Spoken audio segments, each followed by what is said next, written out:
Okay.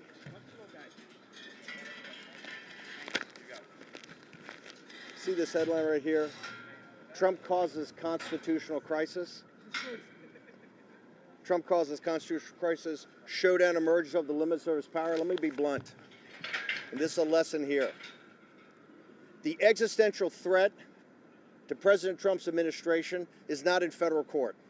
What President Trump is doing is constitutional. The appellate courts will say that. The Supreme Court will say that.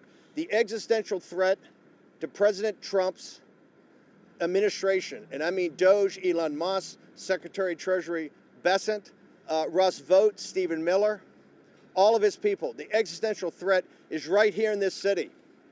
It is the queen of lawfare. It's Letitia James. Right now, Soros has a DA that's running unopposed. He can call a grand jury at any time. He can set up criminal charges on the most bogus efforts. Letitia James runs this deal. She's got a pliant media right here, pliant left-wing media. She's got a jury pool of only left-wing radicals in the Upper West Side of this city. And she's got the judges. She's got all of it.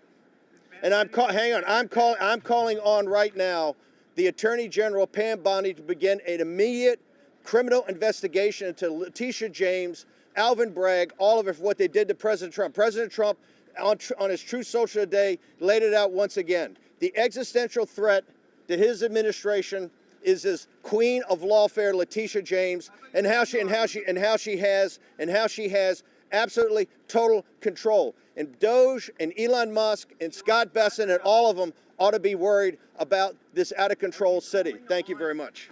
Are you calling on an investigation into Bragg because of your case, Bannon?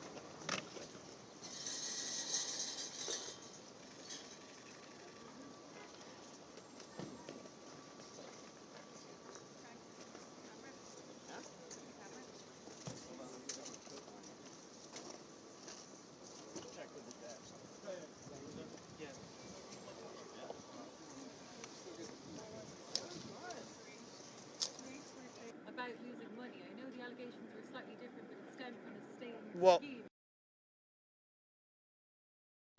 he wants to fight. Everybody knows Steve Bannon's, he wants to always put up a fight. But he realized that maybe this was a fight because of the forum he was in that he was never going to win.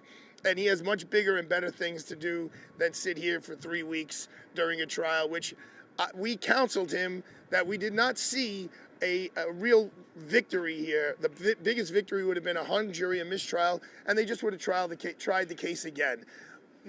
Look, you could say whatever you want about the case against President Trump, but it was a case of first impression. It was a case that had never been brought before. It's a case that the judges twisted and contorted the law to make it happen, and yet there was a unanimous verdict there. So the handwriting was on the wall that we did not feel comfortable that he should go to trial if he had a real alternative. And what's the alternative here? Yes, Mr. Bannon is a convicted felon in the state of New York, and he can't run a charity here in the state of New York. But short of that, there is no, and he shouldn't get rearrested again. Besides that, for someone who was charged with a very high-level felony, this is a spectacular disposition for him. We are satisfied with it. Mr. Bannon is very satisfied with it, and the people around Mr. Bannon, who counsel him on a regular basis, are very satisfied with it. So he's on to his court days are over. He's all done with this matter. He's on to do other things. Great question. Way to be zeroed in on the dollar law firm and what we got on our plate.